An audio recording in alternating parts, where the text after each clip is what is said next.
guys cost about 50 bucks, and they're not that hard to install. It's an electric water heater time switch. Basically what it does is it turns your hot water heater on and off. As long as you set the times right, you won't even know that this thing is working.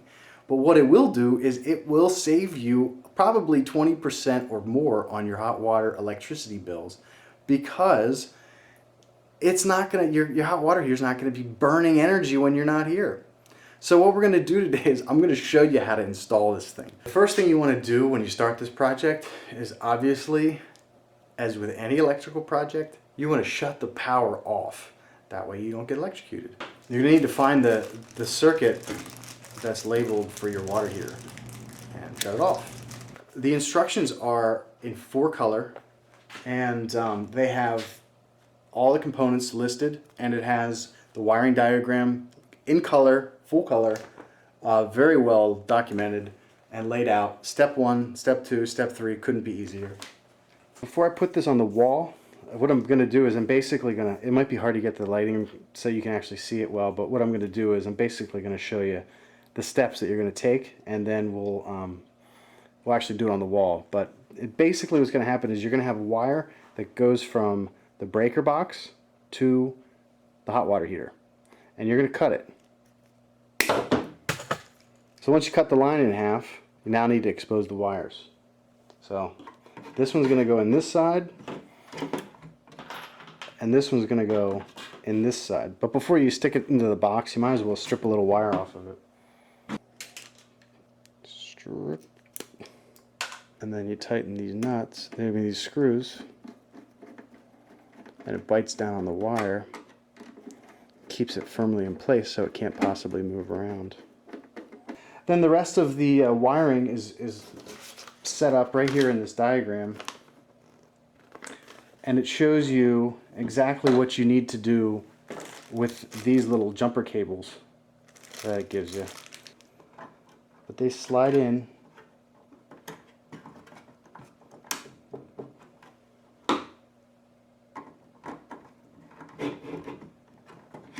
just like that.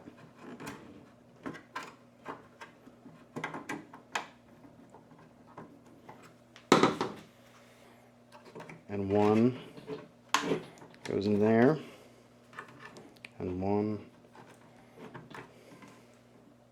goes in there. And you bend them into place.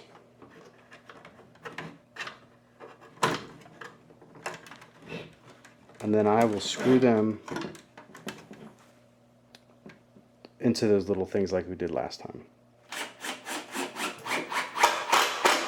This is just a small sub-panel shutoff, but you may or may not have one of these.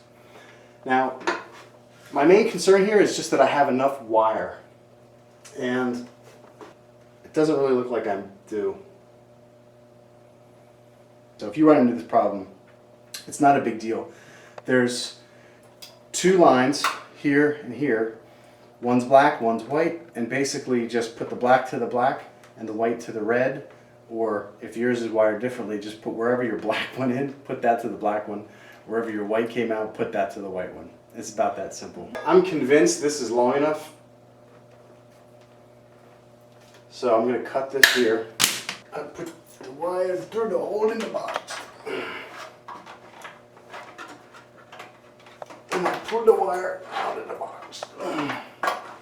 This wire, this is my new wire that I just had. This is 10 gauge. It is extremely, extremely, extremely important that you have the right gauge wire. And now I gotta get up there. This wire is gonna come down here, and it's gonna reconnect to my hot water heater. Next step in the instructions is to take the ones that go into the water heater and to connect them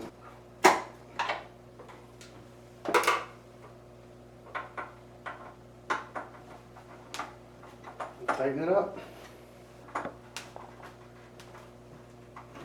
Okay. Now we have these 2 grounds that are here. All I'm going to do is grab a hold of both of them with my lineman's pliers.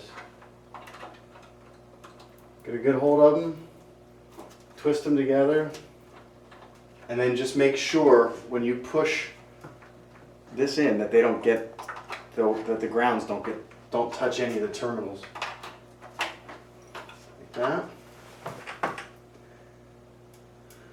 And I'll go get the cover plate and we'll put it back together and turn it on.